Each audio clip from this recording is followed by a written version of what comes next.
rappelle que cette 5e Open World Forum était dédiée à Open Digital Strategy, les stratégies numériques au service de l'ouverture.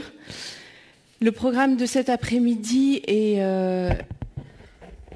tourné vers une question, c'est comment l'open source et le libre sont des catalyseurs de changement pour les sociétés, quelles que soient les sociétés, que ce soit des organisations, que ce soit des entreprises ou la société civile.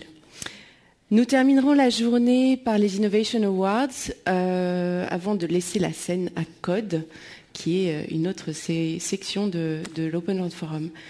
Donc j'ai le plaisir à présent d'accueillir Patrice Bertrand. Vous nous proposez d'aborder un sujet ensemble qui est un sujet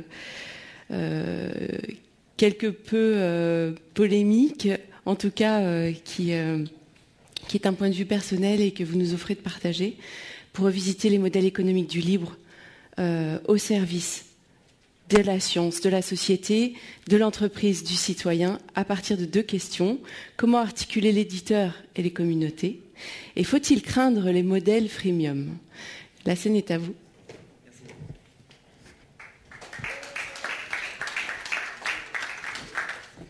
Bonjour. Bonjour, on ne m'a pas obligé à parler de modèles freemium. J'ai choisi ce sujet justement parce que il est un peu chaud et d'autant plus intéressant pour cette raison. Je ne sais pas où c'est qu'on a des slides ici. Il y a des slides quelque part.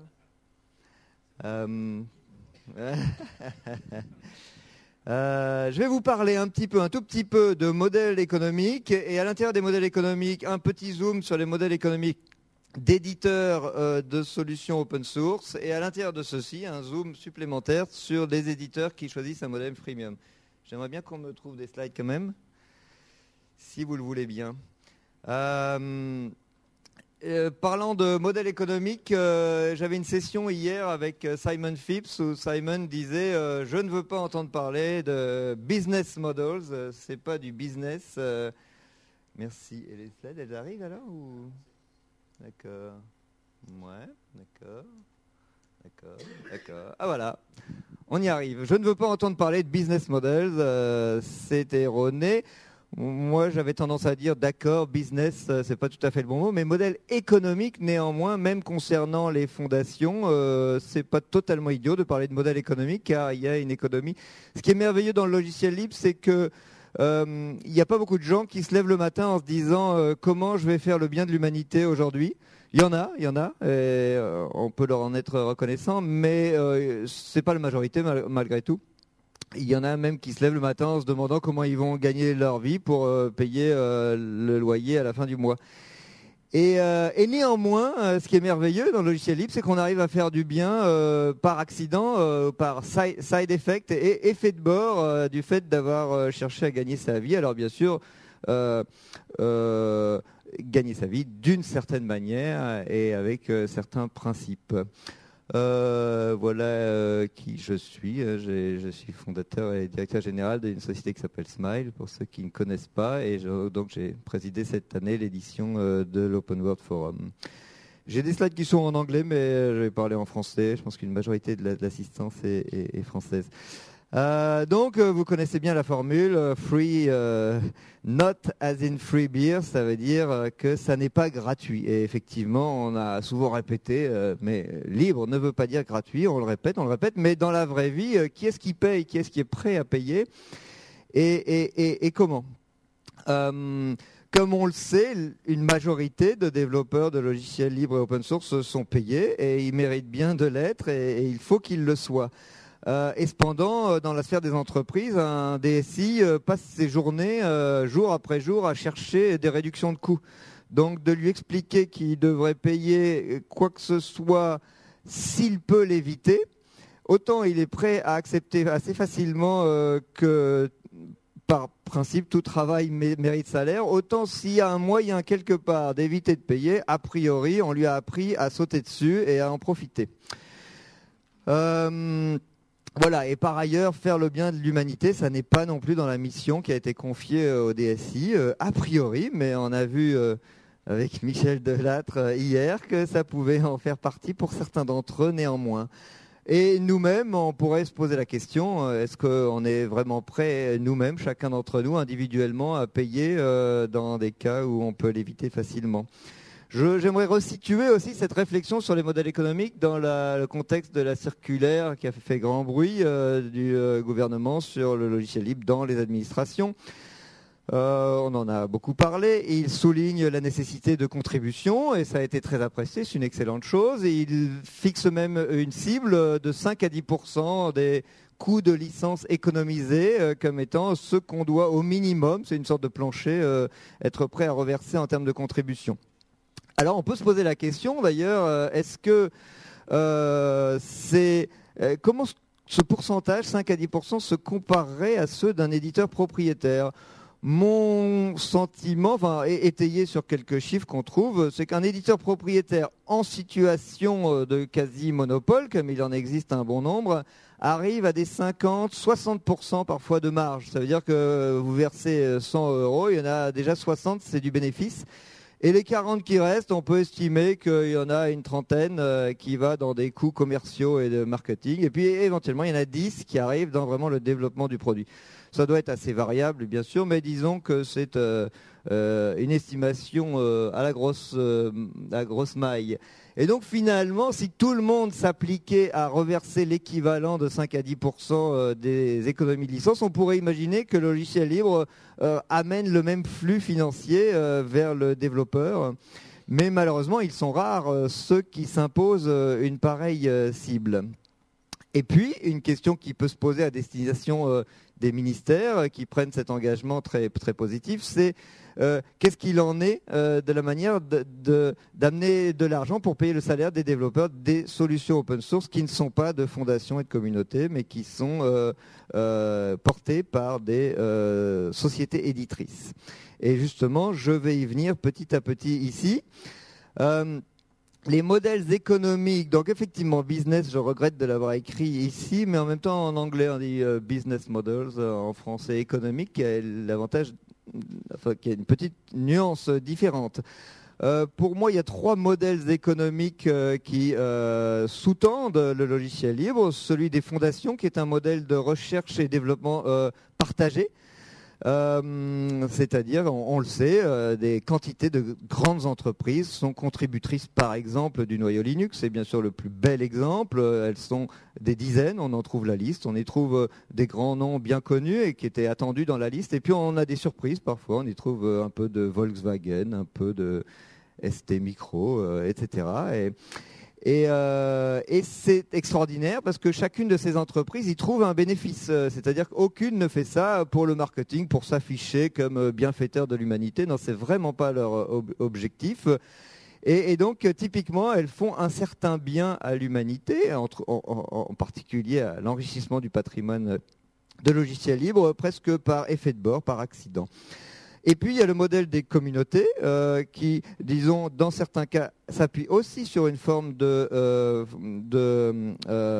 mutualisation de dépenses R&D, mais qui est, disons, complétée ou parfois entièrement portée par des véritables volontaires cette fois-ci.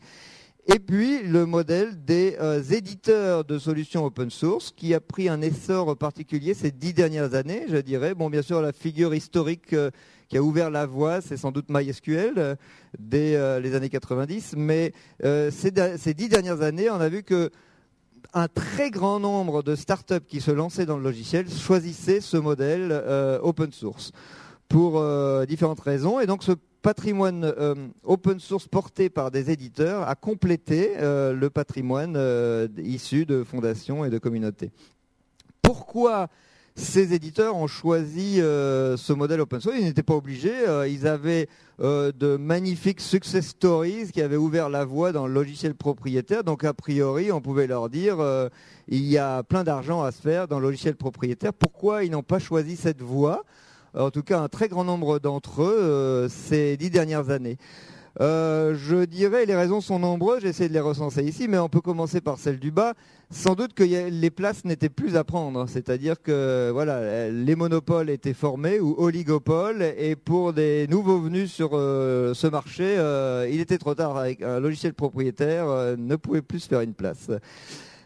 On peut y voir des raisons un peu plus détaillées. A priori, ils voulaient sans doute s'enrichir d'une manière ou d'une autre, mais est-ce que c'était la manière évidente de s'enrichir ? On ne sait pas, ça n'a pas marché pour tout le monde en tout cas. Hein. Est-ce que c'était juste parce que c'était à la mode ? Non, quand même, c'est pas suffisant. Ce qui est sûr, c'est que c'était, et c'est encore aujourd'hui, la manière la plus sûre de faire connaître un produit dans le monde entier en l'espace d'une année, de 2 années. Et on a vu des traînées de poudre s'enflammer comme ça à une vitesse phénoménale, des produits qui étaient inexistants, et 2 ans plus tard, ils sont connus, réputés, utilisés dans le monde entier. Je ne vais pas en citer ici, je n'ai pas envie de faire de pub à tel ou tel, mais en tout cas, ça a été un phénomène très très marquant. Et donc, pour ces success stories-là, on peut dire la preuve était faite que finalement, ils ont eu des millions d'euros de marketing gratuit juste parce qu'ils avaient fait ce choix de laisser leur logiciel se diffuser sous des licences open source. Dans certains cas, on pourrait citer comme raison aussi la capacité à eux-mêmes faire usage de composants open source, mais c'est très rarement la motivation en réalité, tout simplement parce que même si la licence, on va y venir tout à l'heure aux licences, mais même si la licence open source est très souvent sous GPL, en fait, s'ils intégraient eux-mêmes des composants GPL, ils seraient obligés de n'avoir que celle-ci, ce qui ne leur convient pas dans beaucoup de cas, et justement, c'est le sujet d'aujourd'hui. Et puis on pourrait dire comme autre raison, est-ce que ils vont pas arriver à faire la moitié de leur développement gratuitement par des tas de bénévoles dans le monde entier ? Ça aussi, c'est peut-être un peu le rêve, mais c'est rarement la réalité, parce que justement ces logiciels portés par des éditeurs à but lucratif sont beaucoup moins attractifs pour des développeurs bénévoles qui n'ont pas tellement envie d'enrichir des tiers. Hein. J'aimerais souligner que pour autant, même s'il y a des tas d'intérêts à fabriquer, à adopter un modèle économique d'éditeurs open source, pour autant la vie n'est pas facile pour tous les éditeurs de logiciels et en particulier open source. Il se trouve que les mêmes personnes qui vont crier haut et fort que logiciel libre ne veut pas dire gratuit, si vous êtes un peu insistant pour essayer d'obtenir de l'argent de vos clients, entre guillemets, c'est-à-dire plutôt vos utilisateurs de vos produits, les mêmes personnes vont vous dire que vous avez une attitude inacceptable. Donc, vous êtes dans la situation de faire payer quelque chose dont le paiement est optionnel. Et bien sûr, on entend souvent sur les forums, on en voit quantité de ces messages du mec. Alors bien sûr, c'est encore plus frappant quand c'est pas une entreprise, mais quand c'est un petit mec dans son coin qui malgré tout a fait avec ses mains, a passé du temps à faire un logiciel qu'il a mis à disposition sous une licence open source. Il espère quand même qu'on lui enverra quelques centaines d'euros, quelques milliers d'euros peut-être. Il veut même pas s'enrichir, mais il veut juste un peu que ses journées soient payées. Et au bout d'un moment, il dit mais putain, personne ne veut même m'envoyer 100 euros, et en plus il m'engueule sur les forums parce qu'il y a un bug qui n'est pas corrigé et parce que le truc a planté. Mais c'est à vous dégoûter du logiciel libre cette histoire. Et effectivement, on en lit des histoires de ce genre. Qu'est-ce que c'est qu'un éditeur de solutions open source? J'en ai dit quelques mots, mais on peut préciser encore un petit peu. C'est donc des sociétés à but lucratif qui ont été fondées par des personnes, le plus souvent des développeurs, mais parfois des entrepreneurs qui avaient eux-mêmes embauché des développeurs. Donc des sociétés, on pourrait dire, ordinaires. Elles ont, dans beaucoup de cas, investi beaucoup dans la création de leur logiciel, parfois plusieurs annéums, parfois avec le soutien de VCs, d'investisseurs qui sont sur leur dos maintenant pour récupérer leur argent et voir beaucoup plus si possible. Et donc elles ont besoin d'avoir un retour sur investissement, ou sinon c'est la fin de l'aventure et tout va s'effondrer et le logiciel alors disparaîtra pas totalement puisque d'autres pourront toujours le reprendre et le forquer, mais malgré tout ça va quand même probablement être la fin de l'histoire. Alors voilà, donc la question se pose pour eux, de quelle manière ils vont obtenir leur argent. À une certaine époque, on parlait de faire payer la distribution, mais ça fait très longtemps qu'on ne parle plus de ça, bien sûr, avec l'Internet. Être intégrateur de son propre produit, oui, presque tous les éditeurs de solutions open source commencent par là, et c'est une bonne manière de commencer, mais tout le monde dira que ça n'est pas scalable, extensible, c'est-à-dire que au bout d'un moment, on ne peut pas s'étendre dans 30 pays, on ne peut pas passer à une échelle supérieure sans se construire soi-même un réseau de distribution et d'intégrateurs. Et tant que l'éditeur est son meilleur et son principal intégrateur, aucun autre intégrateur ne voudra s'y lancer parce que il sera en position faible, une concurrence qu'il pourra juger déloyale. Donc voilà, alors la manière standard, on dit traditionnellement, eh bien, ces éditeurs de solutions open source, ce qu'il faut qu'ils fassent, c'est qu'ils vendent du support. Et ça, c'est politiquement correct, je dirais, c'est-à-dire c'est très accepté cette idée qu'il faut qu'ils vendent du support. Mais il faut bien comprendre que les factures de support ne doivent pas payer que du support. Elles doivent payer les développeurs aussi, les développements et les développements passés et présents et peut-être même futurs. Et ça, il faut que les clients soient disposés à l'accepter. En particulier, je relevais par exemple dans la circulaire de la DISIC du gouvernement que ce qui était merveilleux dans l'open source, c'était que le support n'était jamais corrélé au taux d'utilisation, c'est-à-dire au nombre de serveurs, nombre d'utilisateurs, etc. Eh bien ça, c'est vrai, c'est une des caractéristiques du logiciel libre, mais pour une société, ça n'est pas tout à fait satisfaisant. Et d'ailleurs, une personne de SUSE hier disait, effectivement, on ne peut pas imaginer, nous, que des gens déploient 1000 serveurs SUSE et nous prennent du support pour un. Donc, tout ça pour souligner qu'il y a des vraies questions, des vrais problèmes, des vraies difficultés sous tous ces modèles. Donc le support d'une certaine manière indirecte doit payer le développement et les clients, il faudrait qu'ils acceptent cette idée, mais beaucoup ne l'ont pas bien intégrée. Certains, ils devraient, on pourrait imaginer qu'au moins moralement, ils s'interdisent de se tourner vers des tiers pour assurer le support d'un produit d'éditeur. Parce que typiquement, l'éditeur ne payera pas son développement via les factures de support si on va voir tel ou tel tiers qui a priori n'a absolument pas participé au développement, mais qui se dit que finalement, il arrivera bien à mettre quelques mecs pour traiter les bugs.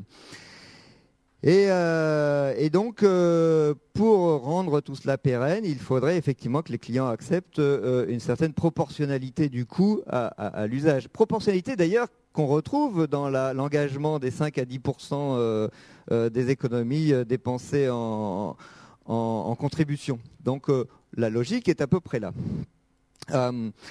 Vendre du support, pourtant, ça n'est pas si facile parce que plusieurs raisons. La première bonne raison, c'est que si ça marche si bien, plus ça marche bien, plus on peut se passer de support. Alors bien sûr, dans des situations vraiment d'usage critique, on dira même si le produit est hyper solide, il faudra du support quand même, par une sorte de principe de précaution. Mais néanmoins, il y a quand même une corrélation. Si pendant 2 ans, il n'y a pas eu de bug, on va dire, bon, peut-être qu'on peut économiser un petit peu sur le support. Est-ce que j'en ai vraiment pour mon argent dans la facture de support Voilà, ça je l'ai déjà dit un peu. Si j'utilise à l'échelle 100, est-ce que je vais payer 100 fois le support Non, j'espère que non. J'ai déjà un peu parlé de ça.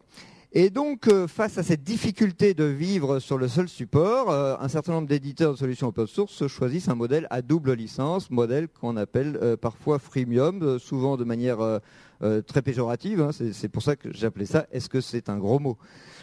Donc deux versions, ils font deux versions, du moins distribuées sous deux licences différentes, une licence open source et une licence qu'on appelle enterprise, mais qui n'est pas open source, il faut l'avoir bien en tête. Et parfois, il y a plusieurs cas de figure encore. Soit on a exactement le même code source, le même logiciel sous deux licences différentes, mais la version entreprise a du support attaché. Et dans ce cas-là, bien sûr, l'éditeur refuse d'apporter son support à la version qui n'est pas entreprise. Soit on nous dit que la version entreprise a des fonctionnalités supplémentaires, particulièrement destinées aux besoins des entreprises. Soit enfin, on dit que la version open source est toute pourrie et que si vous voulez un truc qui marche, il faut que ce soit la version entreprise. Alors, est-ce que c'est un gros mot tout ça? Quelles sont les vraies critiques selon moi? Bien sûr, tout ça c'est mon avis personnel, hein, et même si j'ai cité quelques-unes de mes fonctions, je parle uniquement en mon nom propre aujourd'hui. Mon idée là-dessus, c'est que pour certains, donc, le freemium, c'est une arnaque, hein. Une arnaque, voire même, on pourrait dire, c'est un peu comme un dealer de drogue. Il va vous fourguer un truc gratuit au début, et puis, dès que vous êtes complètement accro, là, il va vous dire, bang, la deuxième dose, ça coûte très cher. Mais en fait, c'est une comparaison qui est un peu ridicule, parce que les acheteurs ne sont pas des gros bonnets, ils savent ce qu'ils font, ils ont bien compris comment ça marchait, donc s'ils n'en veulent pas, ils peuvent tout à fait ne pas le prendre, hein. Ce qu'on peut dire comme vraie critique, en revanche, c'est que ça met un peu de flou entre le domaine de ce qui est open source et le domaine de ce qui ne l'est pas. Et le flou, c'est vrai que c'est une mauvaise chose, et en particulier, on peut avoir en tête que les pères fondateurs du logiciel libre comme de l'open source étaient très attachés à avoir des définitions strictes des choses, qu'on puisse pas être un peu vaguement open source. Et puis, c'est vrai que ça met en avant les bénéfices de l'open source dans leur totalité, mais en réalité, le client n'aura qu'une petite partie de ces bénéfices. Et puis, souvent, ils ont des attitudes commerciales qui peuvent être assez punchy, assez rough, et avec des commerciaux qui n'ont pas grand goût pour le logiciel libre, ni parfois grande connaissance. En revanche, ce qu'on peut dire de bien des modèles freemium, c'est que ça rajoute de l'open source dans des domaines où il n'y en avait pas, où il y en avait très peu. Ça met quand même à disposition de tout le monde une richesse de code sous licence GPL le plus souvent, et donc à disposition pour que tout le monde l'utilise, le modifie, le redistribue. La version community, dans une majorité de cas, est quand même d'une qualité satisfaisante et peut être utilisée, et est effectivement utilisée par des dizaines de milliers de personnes dans le monde. La version entreprise, malgré tout, offre une bonne valeur pour les entreprises qui veulent la déployer, et sinon, elles ne le feraient pas, hein. Encore une fois, ce ne sont pas des bonnets. Elle est quand même exposée à des forks, donc ça veut dire que s'il y a vraiment abus de la part de l'éditeur, il pourrait se produire un fork. Et globalement, donc pour moi, c'est mon analyse, elle ne fait aucun mal à l'open source, disons, traditionnel.